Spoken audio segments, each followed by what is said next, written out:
And out front tonight, Jamie Gangel, our special correspondent, John Avlon, editor-in-chief of the Daily Beast, Jackie Kucinich, the Washington bureau chief of the Daily Beast, former Trump campaign manager Corey Lewandowski, Clinton supporter Maria Cardona, whose firm does work for a pro-Clinton super PAC, and Alex Burns, the national political reporter for the New York Times.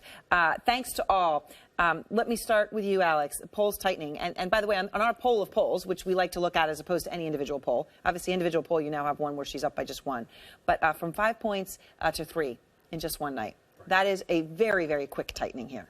It certainly is. I mean, and I think it's why a lot of Democrats, when they look at the election calendar, they're glad the election is on Tuesday instead of 3 weeks from now, that there are places like Michigan, as David was just showing on the map, that do appear to have tightened, but 4 points, a 4-point lead with only 2 full days of campaigning left is still a pretty significant lead. And so what you're seeing now is Clinton sort of hopscotching across the map to states that vote exclusively on Election Day, where there's no early voting. She's not been able to bank an advantage the way she has in Nevada to try to just juice the turnout at the last minute. And John, this is interesting because, you know, he makes the point about 4 points. You know, George W. Bush won overall by, you know, when you look at overall, what was a mandate? Obviously, 4 points is a landslide. But in some of these states, you're looking at just 1 point in the polls. Yeah. And there's a lot of states that you're looking at 1 point in the polls. It really could go either way. That's right. And look, obviously, you know, the election will be decided by electoral votes. If you're first past the post, you get all the electoral votes, with the exception of Maine and Nebraska. But that's why the turnout game is going to be so important. And this is something that the Democrats have an edge on.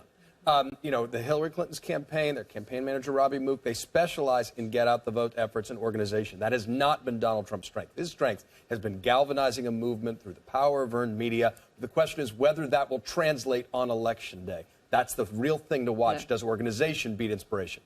Right. Enthusiasm versus organization. I just want to, going back to what David said, all roads lead to Michigan, ladies and gentlemen. I mean, not only has the Clinton camp gone back there, they're bringing in Barack Obama.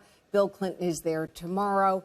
And Trump is going to be there. Ivanka is there. Again, so everyone, they're really making an attempt for this. I think there's one other state to talk about right now, which is Florida, which has been neck and neck.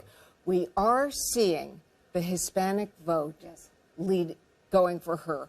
Puerto Ricans, who are Democratic voters, who don't get to vote for president when they live in Puerto Rico, but those who've moved to Florida, they can. The Democrats did a big job of registering them. And I think it will be quite an irony where we started this campaign with building a wall and what Donald Trump said about Mexicans, if Puerto Ricans are not Mexicans, but if it, in the end, Hispanics are the edge vote that bring her over the top. And to your point, in Florida, Cubans actually are not as excited about Donald Trump. They tend to be more Republican. But if you look at the new Univision poll, it's something like only 48% say that they're on board with Donald Trump, and 43% aren't really sure about him. So that also is going to affect him. So a lot of this comes down then to game day, Corey. Okay, that's what this comes down to. So maybe in some states it's already going to be too big of a gap to make up. Maybe in others not so much. But this is where people look at the Trump campaign. They go, they just don't have the ground game. They don't have the ground game. They don't have as many offices. They're not going to be able to get people to the polls on Election Day. They're going to hurt there. Is that wrong? Look, I think let's see what happens on Election Day. This is the same argument that we heard in the primaries. Donald Trump has no ground game in New Hampshire, won by 16 points. No ground game in South Carolina against the entire establishment, won by 20 points. No ground game in Nevada, won out there by 18 points. I understand that was a primary, a different electorate. But let's see, it was the same knock that he had in the primaries. Let's look at the race. If Donald Trump doesn't win Florida, he cannot be the president of the United States. There's no question about that. But all of a sudden, the Trump campaign is on the offense. They're going to states that Hillary Clinton has pulled out of or had reduced her buy from in Virginia, in Colorado. Those states are now much closer. If you look at the Real Clear Politics average, basically, in order to get to 270, what was supposed to be an election landslide for Hillary Clinton now has the race 216 for Hillary Clinton, 164 for Trump, and 158 toss-up. That's going to be a close race, and it's going to come down to Election Day, and it's going to come down to Pennsylvania, New Hampshire, states that you cannot vote early in. So that's why you see both of the candidates spending a lot of time in those states. So, Maria, are you glad that there's only, really, let's just call it 2 days left? I mean, because, I could count election days. People are already voting, and it's Saturday night here. So absolutely. And the Clinton campaign, and I've said this many times on this panel, should be concerned because that's how you win, right? Complacency is how you lose. Going into this, let's remember, she has a 4-point lead overall in the poll of polls, or 3 points. And going into this, 4 years ago, Barack Obama and Mitt Romney were tied. I think that Democrats, and especially this year, Hillary Clinton, has a huge advantage in Florida, Nevada, Colorado, even Arizona, and even places like Pennsylvania and Ohio where you have a smaller share of the Hispanic vote. But that, to me, is the hidden Hillary vote because they're not showing up on likely voter models. These public polls do not poll Hispanics because they don't use bilingual callers. So each of the candidates are now trying to make their final arguments. You're going to see some big ads coming out. Let's start with Donald Trump. Okay, he put out a 2-minute summary of everything that he stands for. Let me just play a brief clip for you. The establishment has trillions of dollars at stake in this election.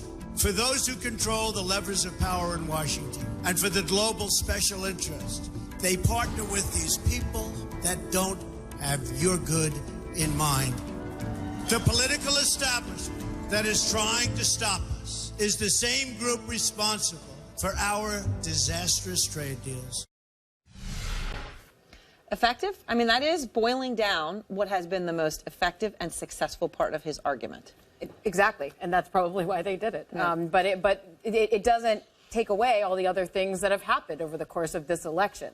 So if you woke up from a slumber and you saw that, and that's the only thing you saw, maybe you'll have one opinion of Donald Trump, but I think most people have seen the whole picture and are using that to weigh. This is the Rip Van Winkle theory. Rip Van Winkle would vote for Donald Trump based on that ad. And it is a very good argument, right? It is his best argument. He is the outsider. He's taking on corruption in a way that appeals beyond traditional partisan boundaries. But as Jackie said, part of the tragedy of Donald Trump's campaign is that he has not campaigned on his strongest suit consistently. Instead, he has been divisive at points in ways that do not help build a broader coalition that you need to win the presidency. And Erin, I think it's interesting if you look at Donald Trump has obviously been very, very successful at appealing to the white working class and to people who feel like they've gotten the short end of the stick in this sort of transition out of an industrial economy. If you're an upscale, college-educated, white Republican professional living in the suburbs around Charlotte or Washington, D.C. and Atlanta, maybe you work at Bank of America or another financial institution, that's not necessarily an ad that speaks to you. And these are people who Trump badly needs to come home if he's going to catch up with Clinton in some of these places. Although I'm imagining you're looking at polls saying, what, 81% of Republicans now support him, 83% of Democrats. So on that, perhaps he's supporting Trump. But more importantly, right, look at the African-American vote that Donald Trump is getting. Look at the last 2 polls in Pennsylvania. Look at the poll in Michigan. He's getting between 15 and 19% of the African-American vote. And nationwide right now, the African-American vote is actually much lower than what it was in the historical I do always have to note that the polls you're referring to are not ones that we use here. But look, I'm just saying that so everyone understands. But if you look at it, right, if there's a 7.5% drop in African-American turnout in this election, that's 1 point overall for Hillary Clinton. That is very realistic that the African-American turnout is not going to be what it was in historic proportions. Moreover, Donald Trump is receiving a higher percentage of the black vote. That should be very troubling for that so-called Obama coalition that she can't put together. Well, look, but that's when Hispanics come in. Yes. Because they're coming up for... No, but Hillary Clinton is part of her new coalition that she's been building throughout this. So if you're going to rely on the entire Hispanic coalition, then you lose Michigan, then you lose Minnesota, then you... I mean, there's not a giant Hispanic population there that's going to be supporting Hillary. It's not the Hispanic coalition.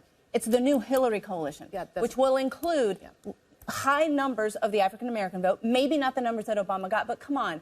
The first African-American not president, the numbers that Obama got. I mean, I think that they've been honest about that's not going to happen. Exactly. We got to be real about that. But historic numbers of Hispanics, historic numbers of Asian Americans, which we haven't even really talked about, college-educated white voters, especially college-educated white women, and frankly, I think Republicans who are going to turn around and vote for Hillary. There was a poll that was done, a survey of early voters in Florida, William and Mary, that said 28% of early voters that had already voted, 28% of Republicans had voted for Hillary Clinton. There's absolutely no way to know if that's true or not unless they've already counted the ballots, which they haven't done. Moreover, Donald Trump is winning married white women, and Hillary Clinton is losing those people. That's a fact. Wins. Republicans always win married white women. Not when you have a female at the top of the ticket. Non-college-educated, he is winning by a huge margin. Republicans always win those segments. Yeah, and look, I mean, look, we will really have a definitive sense of who's right and who's wrong in just 2 days' time. But the fact is that Donald Trump is campaigning in states that haven't voted for Republicans since Reagan's landslide in 1984.